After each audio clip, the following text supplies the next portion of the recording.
On here for another episode of Fearless Flight Live with my merry band of people. I can't say men, people. Eric and Diane, of course, and Dieter with me tonight. Welcome back for all of you adventuresome people that want to see how many ways we can screw up the modern internet here, and we'll look for yet another one tonight. This is the place that we hope you go if you have any fears about flying, if you know somebody that's afraid to fly, or if you just like to talk about aviation and a little bit about the industry there. We'll cover a wide range of topics, mostly, hopefully fed by items of interest from your end of the woods and neck of the woods. We'd like to think that we answer questions and help you find ways to overcome your fear. We always do a shout out to our Birds of a Feather private Facebook group. If you haven't joined that, we strongly encourage you to do that. I noticed, Dieter, we get at least 2 or 3 people a day, it looks like, now. And so we're well over 1,000. We got to be pushing 1,500 or so now, and 1,200 or so. Yes.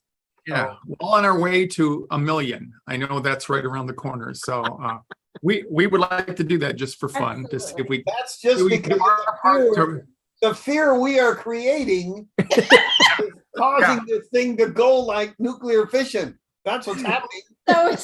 We're creating our own populace. Yes. That was my original intent. I figured for all those years that I terrified, the optimist is back. All those years I terrified people from the front of the airplane, I owed it to some of them at least to try and help them get over it from the back. But so you're working off karma. All those years, just a little bit of nostalgia. In August we started our 36th year of doing this, and I had no idea when I started this, when I was invited to help a psychologist start Fear Cleared for Takeoff, basically 35 years ago.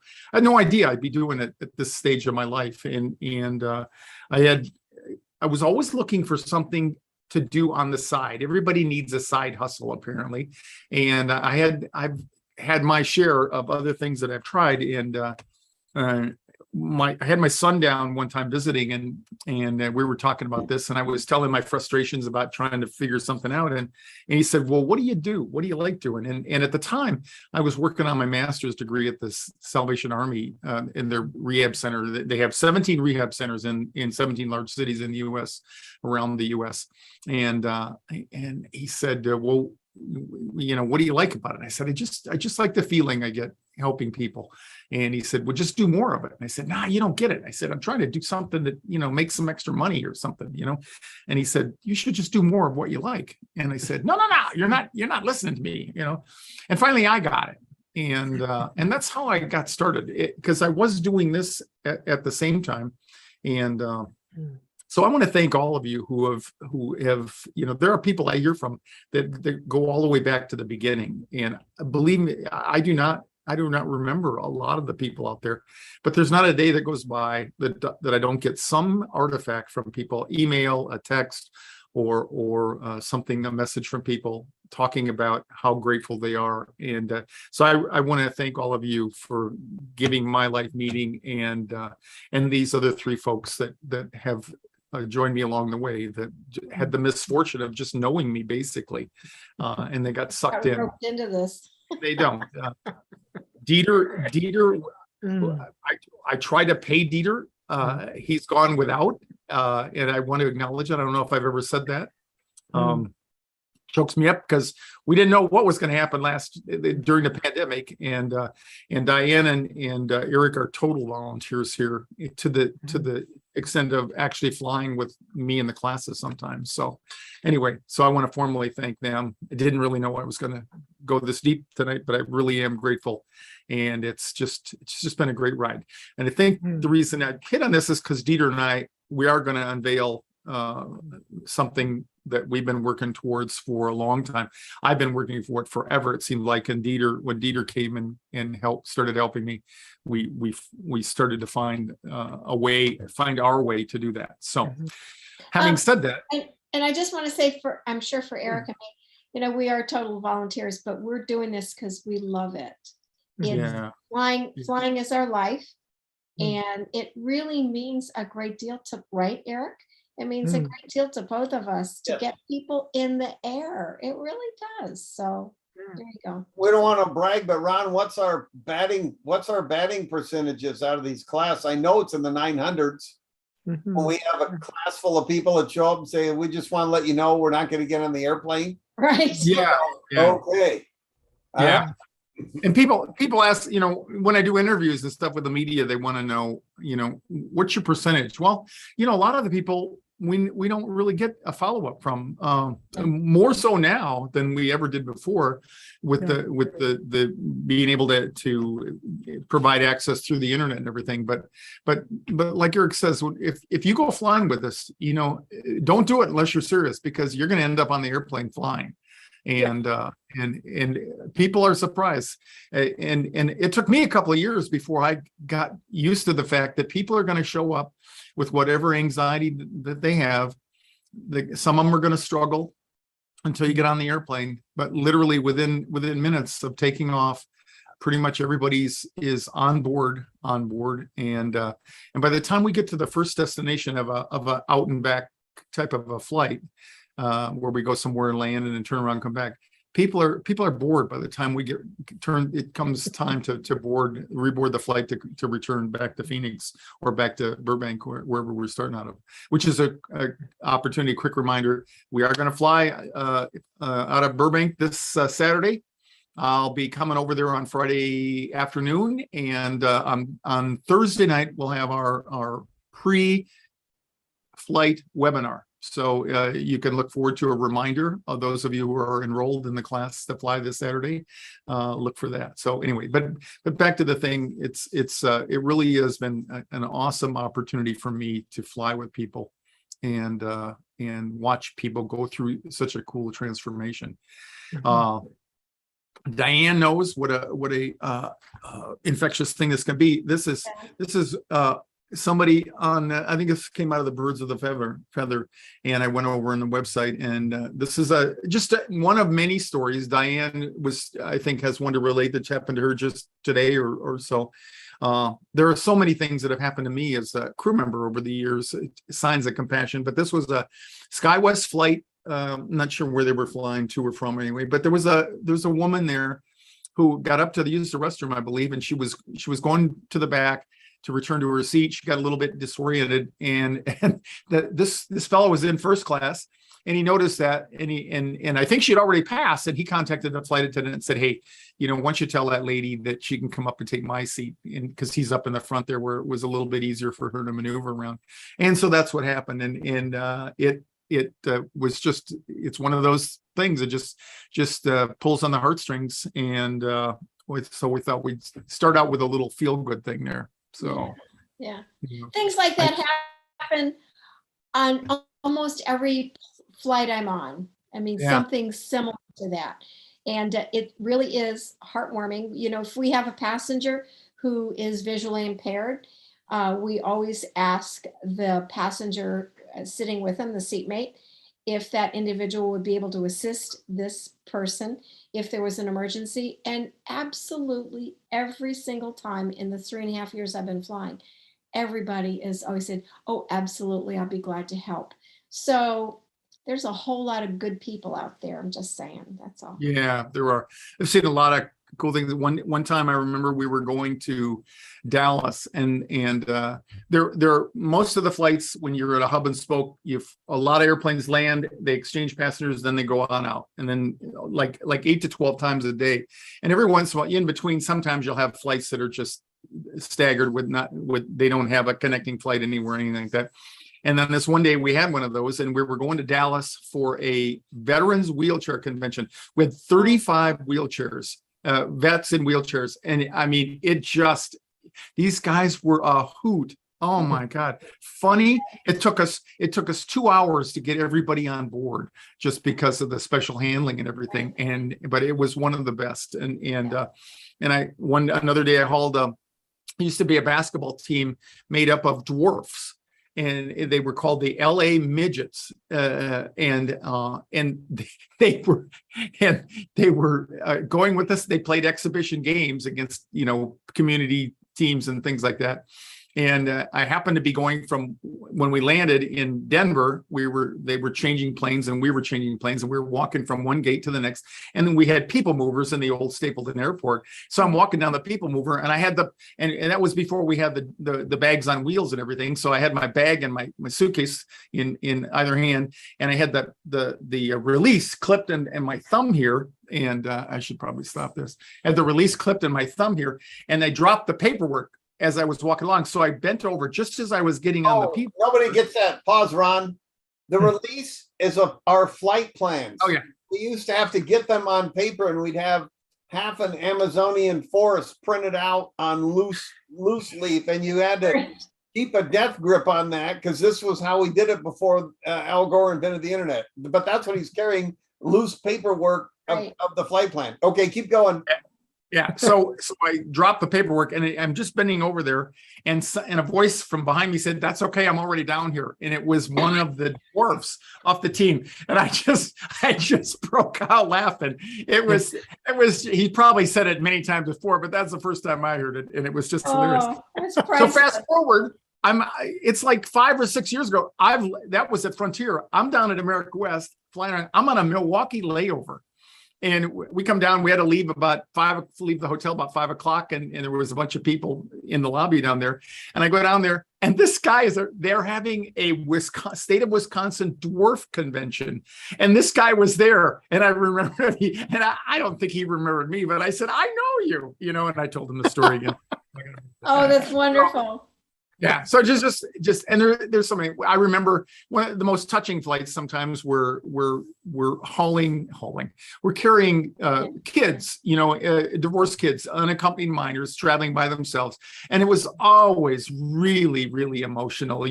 Some of the kids are okay, but you get the little ones, and their hearts are broken because they're either leaving mom or leaving dad. It doesn't matter which way they're going, and they just be in tears. And so they come up, and the flight attendants would put them up in the cockpit there, and we'd flash the lights and do all kinds of things there. But just it's just what made the job. People say, "Do you miss flying?"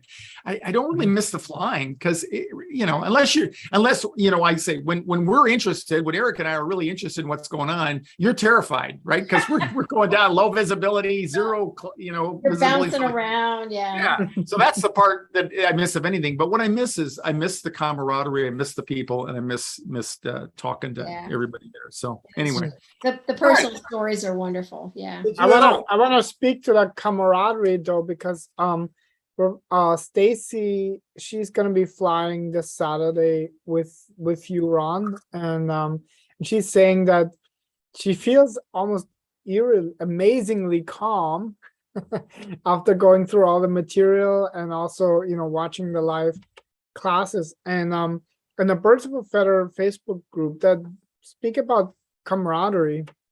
Yeah. And I want to particularly give a quick shout out to Daniel Belfer. Daniel has been super helpful and active, sharing his own journey and sharing, his insights, working at overcoming his own fear of flying, but giving. And he's another one. He's been with us for a long time, and he's stuck with it. Yeah, he's stuck with it. Absolutely. The people who stay with us the longest, we're going to address that in just a few minutes. That's what we've been working toward. And there are a couple of people who are already saying, "Well, I wish you could come here to Florida," or "I wish you could come over there." While this is definitely, a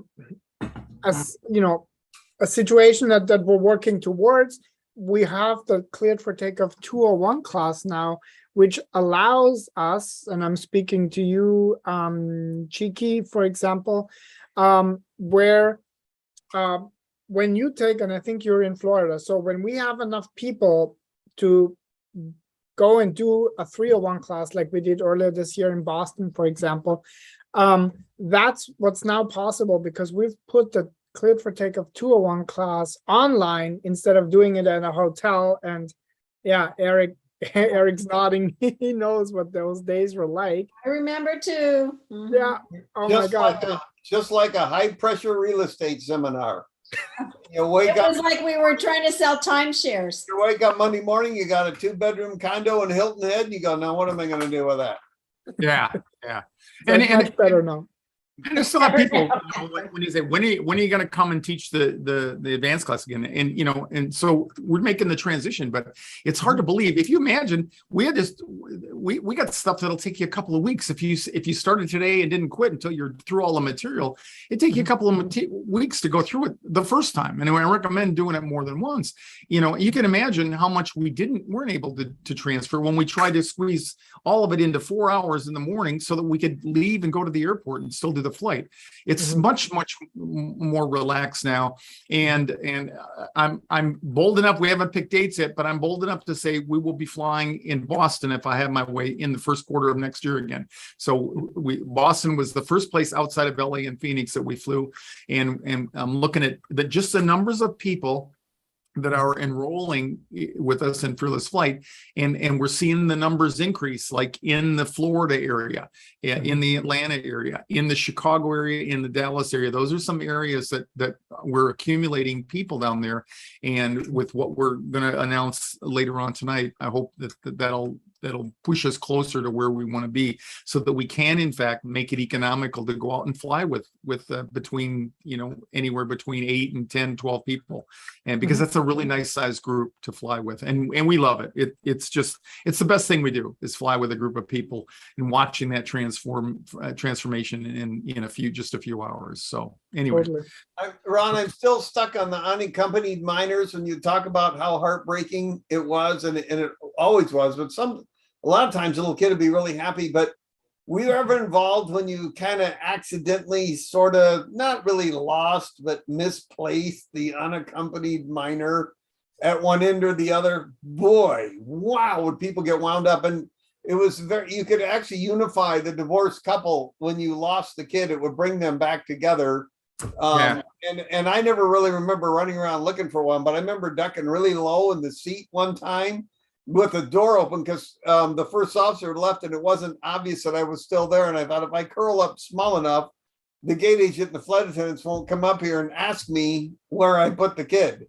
Well, he turned up. He wasn't actually lost. He was slightly misplaced. So that's always, I'm making light of it, but it's always completely, and it's terrifying. We have to sign. Flight attendants have to sign, because Man. gate agents hand the UM, the unaccompanied minor, to us.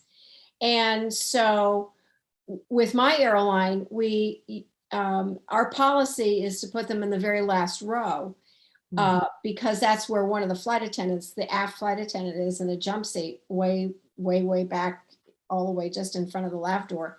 And there's a reason for that, because we're required to take that off the plane, basically in our control. And some of these kids who are older, if they're placed mid-cabin or even in the front, can sneak off without being around one of the flight attendants. And of course, there are responsibilities. Well, it's ultimately the pilots, but they're our responsibility. And so we keep them in the back so that we can make sure that everyone else has deplaned. The FAA requires that we cannot, I may have mentioned this before, we cannot step 1 foot off the plane until every single passenger is off the aircraft. We literally cannot step on the ramp that connects the jet bridge to the plane until every single passenger's off. And so we have to take that off. Literally, the has to be in front of us as we walk off the plane, so we can ensure that we don't lose them by having them back in the very back row, because we have better control over that individual. So in 3.5 years, I've never lost one. No. And most of them that fly, if it's not their very first time flying by themselves, they understand the rules. So but it is, it is something always in the back of your mind. God, I can't lose somebody. That's not a good. Bad for business if you Bad for business if you lose one of the passengers. if you crash airplanes or lose your kids. Lose a passenger, yeah, it's nice. The other thing is security is always paramount, so we don't like to just sit them in the middle of the airplane with a complete stranger either. So Exactly, that way exactly. the flight attendants keep their eyes on it. And that's modified over the years. And you know, Right. procedures are strange when they had mishaps where somebody thought that the other person had it and all that. So it is one of the, but it is fulfilling, and it's very rewarding to watch kids have a good time and get to where they're going. So, okay. So attention. So what are y'all out there watching to think, you know, how much have you been paying attention to us for the first, 15 minutes here or so? Okay. And we know the truth. We know that you're not. Matter of fact, Eric hasn't even been paying attention the whole time, because when he's thinking of something else, he ain't paying attention to the group here, you know, and I'm making light of that. But that's the nature of being human. And believe it or not, that's the biggest problem with being a fearful flyer, is managing your attention. You have no control over where it goes. It will go where it wants to. And we have this built-in priority system so that if something happens, that certainly in the negative arena where it could result in injury or death to you, that's going to trump whatever you were paying attention to at the time. So just want to talk about a little bit about attention, because that's going to be the subject of the next monthly Fearless Flight monthly coaching webinar. And so we want to just highlight that. Give me your, oh, come on. I clicked one too much and lost my place. Jim Duke is saying that he's been paying attention, and I believe him. Oh, yeah. I see that. Jim is always paying I attention. see that he's. He jumps in half a heartbeat if we've made a misstatement. Okay. Oh yeah, we'll be in trouble. So attention, there's this researcher named Amishi Za, and I've taken a course that she has and read her book. She's spent 30 years studying attention with the human mind, and she talks about it being the flashlight of your mind. And the reason that is so relevant is because maintaining attention is like trying to hold up a heavy ball for a long period of time. It's something that takes practice. And when we talk about mindfulness as being one of the techniques and the strategies that we have for people, and it's really relevant. It's like working out in a weight room. You have to practice maintaining your attention, or at the very least, pulling your attention back once it's been hijacked. And as I mentioned before, half of the time you've been listening to us here tonight, your mind has probably been elsewhere. The hardest thing in the world is to maintain focus. And the problem with having a fear of flying is, which is an anxiety disorder, is that you lose control over your attention because of the way the priority system that our brains are wired with. And one reason the brain developed this whole attention mechanism is because it couldn't handle the amount of information that was bombarding it from the environment. You can imagine as we evolved as a species, as there were more and more to pay attention to, and we can really appreciate that being in the information age now. If it weren't for an ability to focus on parts of it, we wouldn't be able to do it. And so too much information, the brain goes dark. It literally gets overwhelmed, and hence the metaphor using a flashlight, because it's like, you know, with your field of vision, you can only see clearly a very narrow portion of your field of vision. The parts out here, you can tell it. I can tell my hands moving in the periphery and all that, but doesn't have the clarity that I have right in front of me, and that's the way our attention is. It can only pay attention to that. And who controls the flashlight? Well, your attention controls the flashlight, and therein lies the problem. And what follows your attention? Your brain does, because your attention is the boss of your brain. So the problem with being able to fly, being able to get over your fear of flying, is that when your attention gets hijacked, you lose control of your attention. So where your attention goes, energy flows, and sometimes with a fearful flyer, that's not good. And fear flying, as I mentioned, is an attention disorder. So when your survival instinct gets triggered, your attention gets hijacked and your biology kicks into action.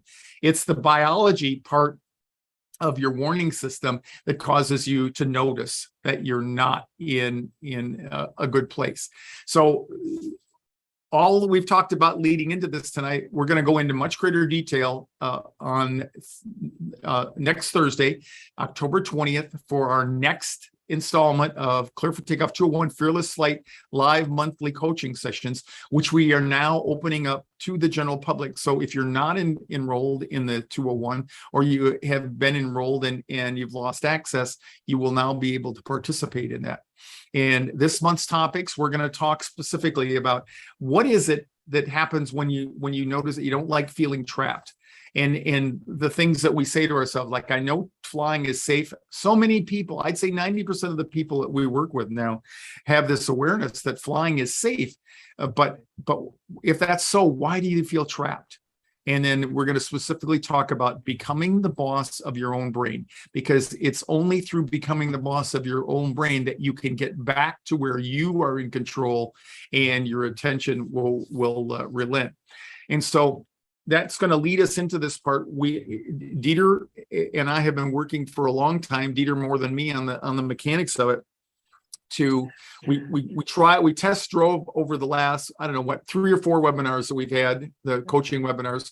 We've opened that up to other people, but we want something bigger. And I started out talking tonight about my history with this and how I acquired the folks here on the screen with me and how important that was.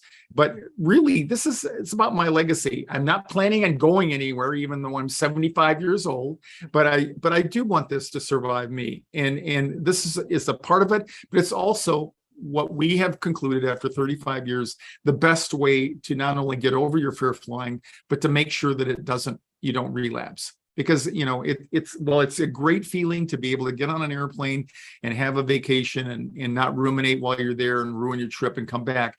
It's another thing to be able to do that and repeat that and replicate that, so that you don't have to worry about relapsing every time you don't fly for a month or 2 or 6 months or a year or something like that.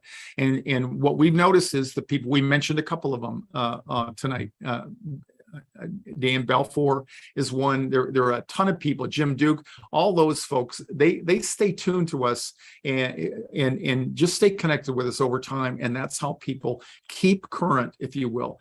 Keeping current is something that we in the aviation community have to do regularly. Diane and Eric and I, a big part of our jobs was to attend annual recurrent training every year, and we go through a lot of it keeps us current on what's new in the industry. It helps us practice the skills that we have acquired before that. And so we think we've come up with a really, really good, meaningful and affordable way to do that. And so if Dieter, you want to put we'll transition to the oh yeah, so I'm gonna just share the screen in a minute. But basically what Ron has kind of been alluding to is that a recurrent training is really the key. And it's not just the key for professional training, it's also the key for fearful flyers. And I want to mention Jim, because Jim Duke, he said earlier it's been 5 years, but part of keeping current for him has really been participating in all the live Fearless Flight live shows, and then he also has access to the Fearless Flight kit, the Cleared for Takeoff 201. So all of these nuggets basically, but you still gotta take them. And so we came up with what we call this Fearless Flight faculty, which is basically a monthly membership program that we're putting in these monthly live group coaching calls, as well as other content. I know, Ron, you said you were working on a meditation that's about to go in there. We're working with another former Fearful Flyer, Ali, to bring in a piece. So there's a lot of content that's already being developed that we want to put in there. And we're going to go live on November 1st. And between now and October 31st, we want to give you the opportunity to kind of like build this in a way with us. It's not quite ready yet, but we really want to create the first Fearless Flyer recurrent training program. And So we thought, okay, how can we do this? We can create this in a monthly membership course, and you have different options. Like, for example, Ron, do you want to talk about the different option, or do you want me to mention? Basically, they range from the lower level of monthly, we call it economy. We try to parallel with the seats in the back of the airplane. And if you look down there, what Dieter is mentioning is we're going to open this up and for the people who join us between now and you can quit at any time, basically, as well. Yeah. But if people that join us between now and midnight, October 31st, we're gonna offer them a discount, 50% discount, because we want what we know is the more people you get, the more successful the program would be, because it's based on a sense of community, and that's why people, even in the 201 course, we have a sense of community there. We have a community group and the birds of a feather group that we have. And so if you look off to the right, and we're gonna put this in a matrix where you can see this more easily. But if you look off to the right there, this is what you get access to. So if you start at the bottom, you see the premium economy over here on the right. You get monthly live group coaching, $47 value. That's what we've been charging people who have signed on to the webinars, who just want to come and just watch the webinars. You're going to get access to all past current membership content. And how to overcome fear of flying. You're going to get the 101 video course, which we're just about to launch, which is a $97 value. We have something that some of you have given us a lot of really great feedback. That's putting mindfulness into practice 101, which is a $25 program. And if you have purchase the Clifford Takeoff 201 course, you get full access to the 201 content, and that alone is just an extraordinary bit of value there, because you'll be able to stay current with all that, because the 201 content is one of the areas that we're continually growing and putting content in. If you participate at the first class level, you get everything in the premium economy above, and plus you get Flight Deck Confidential, which is another audio program that we have that Eric and I recorded, talking about just trying to help you internalize and normalize what goes on the flight deck while you're back there in the back, wondering whether or not you should stay on board the airplane. We have 2 volumes to that, volume 1 and volume 2, and we have more of those in the plans as well. So even this content that you're seeing here is going to grow over time. We have the Expert Guide to Turbulence and Takeoff audiobook, which some of you have purchased. That's also going to be in the package. And then we have lifetime VIP membership. We have a lifetime option. So if unless you're old like me and you plan to hang around for a while, you divide that by the number of years of your life expectancy, it's going to keep you flying with confidence for the rest of your life. And so you get lifetime access to everything in the premium economy, first class, plus you get 2 annual coaching sessions per year, which would be a $400 value with me alone for that, because people need to talk to somebody oftentimes when they get ready to make a flight down the road. So anyway, so all those things, we're going to be coming out with the option to purchase this in advance by midnight, October 31st. You'll be getting more information on that. We're gonna do an email launch of this, and we'll be talking about it with greater detail next Tuesday night as well. And what else? What have I forgotten, Peter? Well, I think the most important thing is this: if you're wondering about the October 20th coaching call, so you could literally join here for $37, but you get the 50% coupon. So that's $18.50 for the upcoming coaching call.